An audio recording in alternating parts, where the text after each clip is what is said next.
Hello YouTubers, how are you today? I'm positive minded. This is a positive channel. Okay, today's subject is going to be on meeting the right Filipino, how I did it. I'm blessed. I hit the lottery, okay? Now, I want to show you how you can do the right thing and get lucky like I did. All right, so if you've seen my previous videos, you know my backstory already. But just real quick, just to go over it. 2015, I met a Filipina. 2016, we got married. 2017, we had a little girl. The blessing of my life, the love of my life. I'm not saying you need to have a baby or anything. That was my midlife crisis. And again, I was 55 at the time. I'm 63 today. So this is what you need to do. All right, so let's say this is for the person who's in their 50s, getting ready to retire, thinking about it, don't want to be alone for the rest of life, want somebody to care for them, or you're retired already, or in the 60s, already retired. You want to meet the right Filipina, but you hear all the horror stories, because there are a lot of horror stories. I've been watching all the videos. I'm moving to the Philippines because I'll be there in June of next year, because my daughter will graduate 2nd grade in May, so that's what we plan to do. Moving to the Naga City area by Bicol to be near my wife's family, a loving family. Now, in general, Filipinos are very loving, caring, compassionate, family-oriented people. We can all agree on that, okay? But some just go down the wrong road, all right? We want to avoid those, okay? Now, overall, Filipinos are the happiest people in the world. They're positive-minded. Now, me personally, I'm a positive person. I got rid of all the negative people out of my life. And sadly, I mean, some of them were family, and I had no choice. But I'm on my own now. I'm 63. I need to take care of myself and my immediate family. That's my concern, all right? And it should be your concern. If you're single, same thing, all right? You want your golden years to be comfortable. So making a mistake, getting swindled, and meeting the wrong Filipina can cost you dearly. So this is what we do. You take a trip, you fly to the Philippines, you visit the many cities and provinces, as many as you can. I don't know how much time you have to do that. Hopefully you have about a month at least, so you can enjoy it and see what areas you like. Find a place that you would like to settle down into. Cost of living is very little. I mean, I'm going there retiring on Social Security, and I have a savings account for a safety net to protect me in case of emergencies. But I'm okay, all right? So you want to be okay. You want to make sure that you have enough to survive and be comfortable in your golden years and relax. It's stress-free. You know, it gets hot there. We've got to deal with the heat, but that's okay. We have air conditioning, thank God. All right, getting back to, don't leave me yet. Stay with me. Now, you want to do is you're going to get it when you're in the Philippines. You're going to be approached by a lot of Filipinas, all right? Because you're a foreigner, you're an American, and they're attracted to you physically and also for financial security.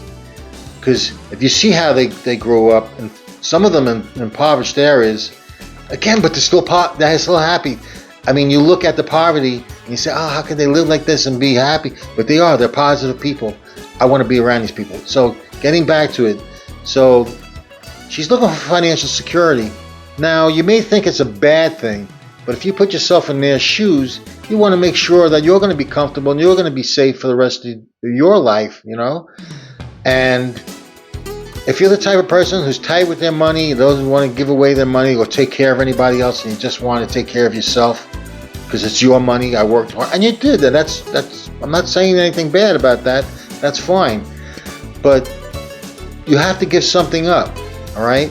So what you're giving up in, let's say, in financial security to this beautiful woman that's going to take care of you is you're going to get a loyal, dedicated woman that's going to help you with medical, doctors, making sure you eat, taking your medication, all that, all right? And being alone, because you've got companionship now, all right? So, yeah, there's a cost to it, all right?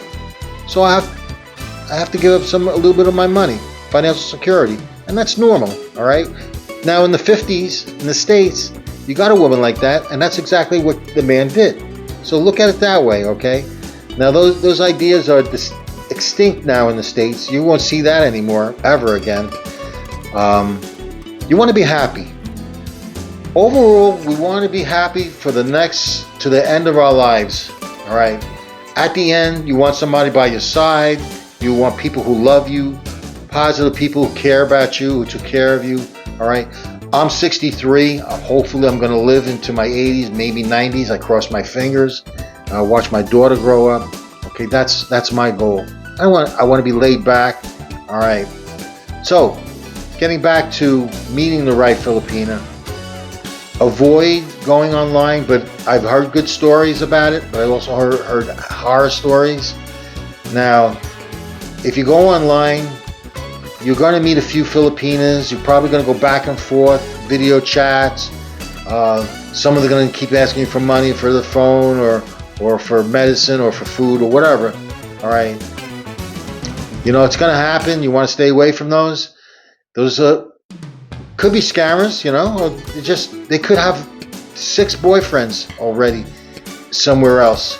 So you don't know that. Now, that's why I recommend you come take a vacation. You don't have to do it with the thought of specifically just trying to meet a Filipina. Take a vacation to relax. Go to the beaches, go to the malls. They got beautiful malls. Go to the cities, go to the provinces. Check it out. You're a good-looking person to them. They're very attracted to foreigners and Americans. So you're going to get a lot of women approaching you. Okay, now, that's okay. Now, do they have an alternative motive, though? We don't know. That's why you get to know them. Do what I did to me when I met my wife. Say, yeah, you have Facebook? Because I'd like you to friend me. And then what you do is you're going to message them. How was your day? How you doing? Would you like to go out to lunch with me tomorrow? I'd like to take you out. And you take it from there. All right? You're an adult. Look for red flags. Make sure everything is going good. If everything is going smoothly, you go on a couple of dates. You keep watching out. Get to know her family. Get to know her background. That's why in your Facebooker, you can see a lot of stuff. So you got a good idea. Now, on the other hand, you go out. You see a lot of red flags. She's constantly asking for money. Doesn't look so good. You got a bad feeling here. You know what? Move on. They're not. First of all, Filipinos are respectful when breaking up. It's not like the States. So even if you approach a woman and she rejects you, a Filipina rejects you, it's not going to be heartbreaking. You're not going to fall apart. That's why we're programmed in the States.